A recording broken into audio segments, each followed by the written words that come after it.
Ja sam danas imao predavanje pod naslovom Studenica u istoriji srpskog naroda. Moram priznati da sam sa dosta strepnje pristupio pisanju takvog predavanja, s obzirom na to da je o Studenici jako mnogo pisano. To je čitava jedna biblioteka i da je svakako bila moja ambicija da nešto novo kažem, ako ništa drugo u konceptima iz pojedinih podataka ili iz te šume podataka izvući neku suštinu za istoriju ovoga manastira i verovatno sam to možda i uspeo.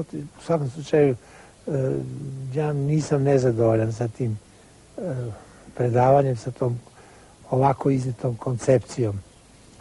Mislim da je to predavanje u izvjesnom smislu se razlikuje od onoga što je do sada ovdje čuveno, bar po nekim mojim saznanjima, gdje je uglavnom težište bilo na likovnoj vrednosti Studenice, dakle na živopisu, a i sada u programu je gospođa Skovran govorila o tome, što je naravno vrlo važno i sigurno korisno. Međutim, mislim da ne bi bilo loše, znate, da se te stvari povežu, da se prati jedan duhovni rast manastira, gdje, kao što znamo, se sve radi po nekim određenim planovima, željama ktitora samoga koje formuliše i tipik manastirski. On već sam propisuje, tipici su manastirska pravila, dakle po kojem jedan manastir živi.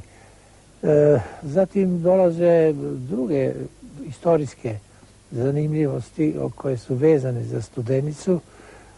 Pre svega tu je reč o kultu svetoga Simeona i drugih Nemanjića koji su ovdje bili sahranjeni.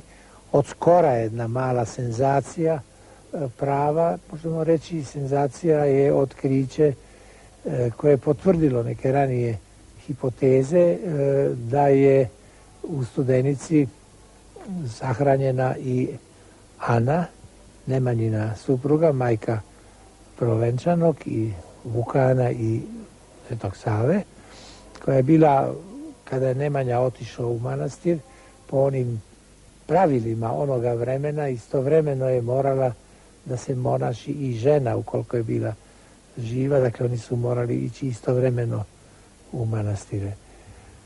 Ona je se zakaluđerila i zamonašila i postala je monahinja Anastasija. Međutim, njoj je dato jedno počasno mesto u Priprati, u staroj Priprati, ne ovoj novoj Radoslavljevoj, koja je kasnije, dakle u Priprati koja pripada onom prvobitnom tkivu Velike Bogorodične crkve, gdje je nedavno arheološki nalaz bio da su nađene kosti njene i ona je sada preneta u jedan skupoceni čivot. Dakle, potvrdilo se ono što se nagađalo na osnovu jedne freske koja iz kasnijih vremena, gdje se ona kao monahinja prikazuje i njeno molenije, dakle njena molitva. Tako da je to svakako vrlo jedno važno otkriće koje onda podvlači još jedan karakter porodičnog mauzoleja. Naravno, sva ova predavanja koja prate Duhovnu akademiju su korisna i sigurno će biti i dalje u drugim nekim sadržajima prisutna. Međutim, težište je ipak naravno na muzici, što je cilj cele akademije i mislim da ovo što sam u ovo kratko vreme mogao da zapazim, to je pre svega jedan izuzetni entuzijazam. Taj mladi svet je pokazao neverovatnu ljubav, radoznalost, prosto jedna glad da nešto nauče, da nešto shvate, da odu s nekim drugim sadržajima na koje uopšte nisu bili niti navikli ili koje uopšte nisu očekivali. Dakle, jedan čitav svet se otvara tim mladim ljudima. Ja mislim da nema ništa bolje, ništa plemenitije, ništa što pedagoški u svakom pogledu ljude koji dolaze ovde i koji učestvuju povezuje, daje jednu atmosferu, jedne slivenosti, jednog zajedničkog rada i radosti zbog tog rada.